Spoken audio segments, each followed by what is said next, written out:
કેમ છો બધા? જીવનમાં છે ને કોઈ પણ પળ હોય ને એ મુશ્કેલ નથી હોતો. મુશ્કેલ હોય છે આપણી સોચ.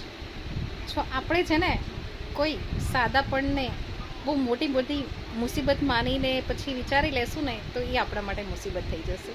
પણ કોઈ પણ એવો કઠિન પળ હોય ને, હસતા હસતા આપણે એને ચાલ્યા જઈએ ને અને હસતા હસતા એને એક્સેપ્ટ કરી લઈએ ને તો એ પળ છે ને એ આપણા માટે ક્યારેય મુસીબત ના થાય.